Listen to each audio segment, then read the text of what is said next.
Les gars, les Skittles, c'est trop bon.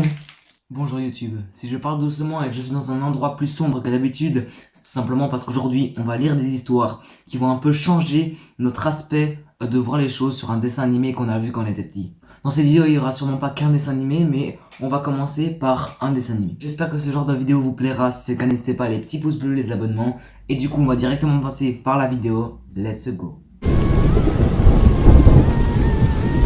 Du coup les amis, pour le premier dessin animé, c'est tout simplement Phineas et Ferb. Phineas et Ferb, je pense que tout le monde connaît, c'est tout simplement les deux frères qui font plein d'inventions, etc. pendant les vacances pour s'occuper. Mais en vrai de vrai les amis, ce n'est pas si facile que ça.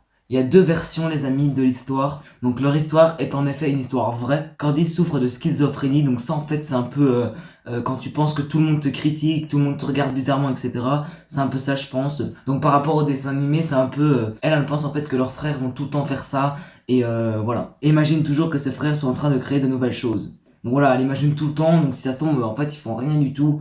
Mais bon, ça a été créé dessin animé quoi. Phineas lui est hyperactif et est toujours en train de faire n'importe quoi. Et Ferb quant à lui est un handicapé mental, donc c'est pour ça qu'il parle pas beaucoup je pense. Candice a commencé à écrire dans un journal ce que ses frères faisaient. Plus tard, elle fut hospitalisée dans un asile où elle mourut peu après. Après plusieurs années, sa mère vendit ses journaux à Disney. Flippant non? C'est vraiment comme ça que ça se termine les gars. Donc là ça c'est la première version, c'est vraiment choquant quand on pense à ce petit dessin animé qui est vraiment assez sympa. Et quand on pense que c'est ça en vérité, ça va vraiment flipper en vrai de vrai. Donc on est directement parti pour la deuxième version. Ferb, le frère de Candice, était handicapé mental. Donc ça c'est un peu comme avant. Et il ne pouvait pas parler. Donc ça ouais c'est comme dans le dessin animé.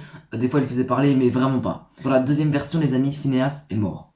Candice a inventé un monde où son frère était toujours vivant et où Ferb pouvait tout faire. Par la suite, elle est devenue schizophrène et en 2011, à l'âge de 16 ans, elle s'est suicidée car personne ne la croyait.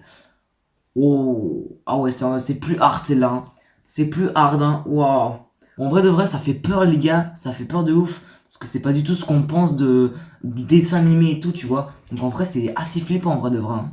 Dites-moi dans les commentaires les amis ce que vous en pensez d'un peu de cette histoire, si elle peut être vraie ou en fait si c'est juste une blague, etc. Dites-moi ça dans les commentaires. Si vous voulez que je fasse un épisode 2, donnez-moi des dessins animés dans les commentaires. Maintenant les amis, on va passer sur Bob l'éponge. Alors voilà, ça je ne suis pas sûr les amis, mais c'est tout simplement un TikTok que j'avais vu et je trouvais ça très intéressant. En fait c'est tout simplement quelqu'un qui expliquait pourquoi Carlo était tout le temps énervé sur Bob l'éponge. Et en fait la raison était très simple, c'est parce que Carlo est le tuteur légal de Bob. Les parents de Bob ont embauché Carlo pour le protéger de son DTA. Attends, on va voir ce que c'est DTA. Donc DTA c'est trouble déficitaire de l'attention. Et c'est pour ça que Carlo vit à côté de lui et veille toujours sur lui. Comme il dit juste ici, il supporte les bêtises de Bob l'éponge tout en souffrant de dépression sévère.